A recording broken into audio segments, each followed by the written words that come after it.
Hi everyone, welcome to the second video on how to create your own jQuery plugin.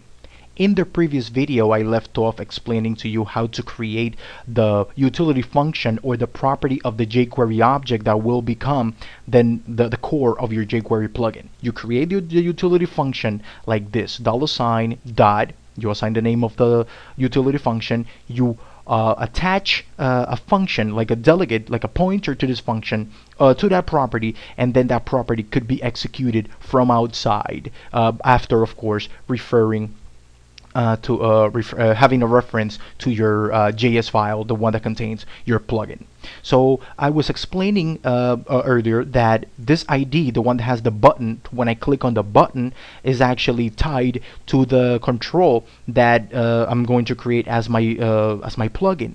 So this should not be like that, because this is actually referring internally. What if someone does not have an ID called click modal that actually refers to a particular button that I'm going to click? So how do I do this? Maybe if I want to refer to another button, an image, that when I click on an image the modal pops up. Well, how do I do this? I can pass another variable into this into the decoder's modal box in the JSON object that I'm passing as a parameter. So I can pass an additional parameter, an additional property. So I'm going to call it click item, and I'm going to pass any ID. In this case, it will be the ID click modal. If you could designate like an image that will be clicked, so you put an ID to this image and you pass it to this property here. So I'm going to say that I'm going to designate this button to be click modal. So whenever I click on this button, the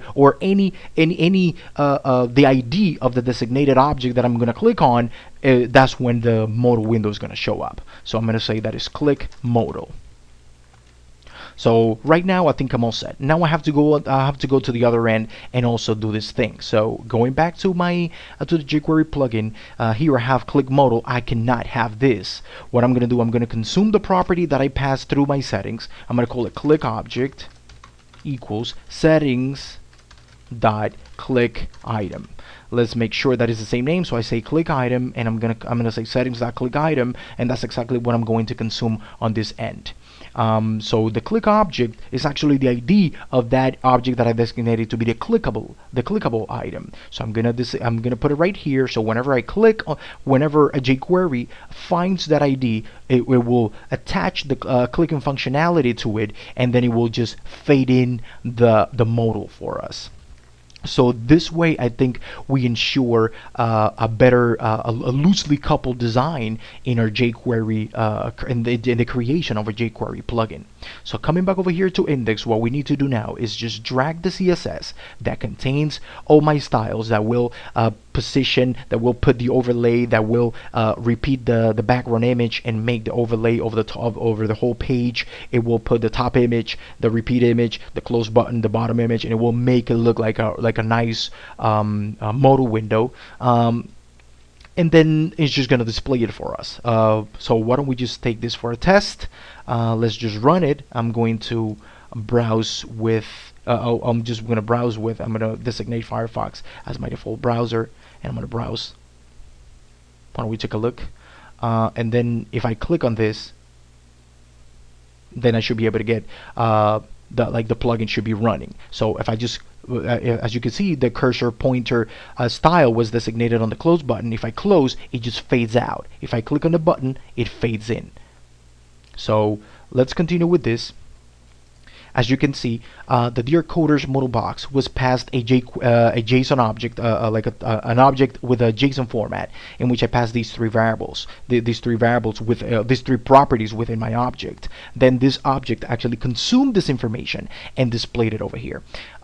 So remember, there is a property called content, which is actually appended to the message box content, which was a div that is actually within the repeated image. As you can see over here, is just a div within the repeated image, and whenever the repeated image, this div will receive some content, some text. Whatever I pass into it is going to grow lengthwise. It's going to grow from top to bottom because the image will repeat along the height of the div, and is just going to accommodate any text that I pass to it.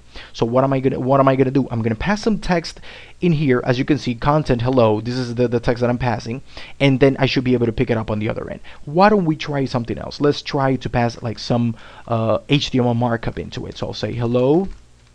I'll just pass some bold from within the modal window. Let's just run this again. And when I click here, I should be able to see that. I am able to pass within this div anything I want. I can pass like a reference to a video. I can pass more HTML. I can pass an iframe. I can pass anything into it because it will just be injected within this div. As you can see, is just now a matter of you providing this modal box folder, which contains the CSS, the one that designates my overlay, my images, and everything. The images, which contains the images that I'm going to use as part of this resource, and the jQuery.dearcoders.modal.js file, the JS file that constitutes my plugin. Now, let's say if you want to bring more functionality into it, then it's up to you. Let's say you want to make the modal window, you want to make it draggable. Let's say in this case, right now I'm dragging on my window and nothing happens. It's just static. It just shows in the middle because of the CSS that I placed. If you want to add more functionality, maybe you want to bring more like other like jQuery files. In this case, you would need the jQuery UI component, which I have it over here. Which right now is at version 1.8.15. So I'm just going to drag it into my scripts folder, and I'm gonna make it available to my page. So the jQuery UI contains a whole bunch of functions, contains a lot of utilities as well that make your UI a lot more responsive, a lot more interactive with the user. So in the case of this, I'm going to come inside my plugin, and if I just want to make that window, so when I click on this when I click on any button that will activate the window and the window shows, I want to make it draggable. So how do I do that? Just by bringing the reference up to the jQuery UI component, part of the jQuery, I can just say $, the ID of the div that contains the message box, which is called MSG box. As you can see here, MSG box, so it's the one that contains the whole window. So I'm going to say MSG box dot draggable.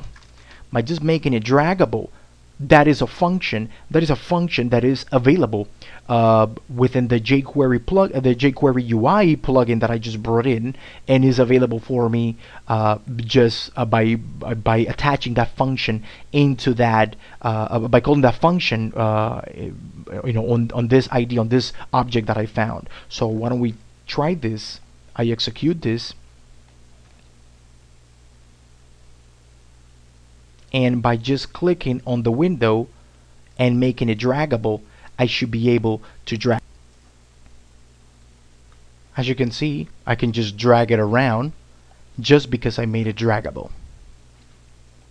You can extend this component, you can add buttons, you can add like callbacks. I'm just going to show you real quick how to use this callback that I assigned to it. For example, let's say if you want to pass the modal callback, so when you close the window something happens, you can just provide maybe whatever you want. You can pass like a function right here. I can say function my callback, and let's say this function will execute after, let's say after it fades out or it fades in, whatever you want to do. So in this case, I'm going to say an alert box, and I'm going to say hello, or just like executed. So what do I do? Into this modal callback of into this property, I'm just gonna pass a reference to this callback over here. So I could just say my callback. This way I'm actually passing a reference to this method, and this method will be executed from within my plugin. So after it fades out or it fades in, this callback will be executed. So let's try this one. So if I click, I get the method, I get the method gets executed, I get the alert box. If I close, I also get it. So if you want to extend it again, you can use it. Feel free to use the jQuery Dear Coders modal box. You can add like an OK and a cancel button, and then you can append like your own function callbacks or whatever you want. Like whenever someone clicks the OK or the yes or the no or something like that, you can do whatever you want.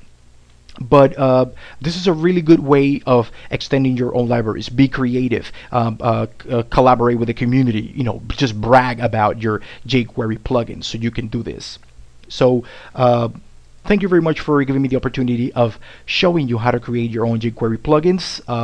Stay tuned for more jQuery videos. So I hope you guys enjoyed it. Thank you very much and have a great day.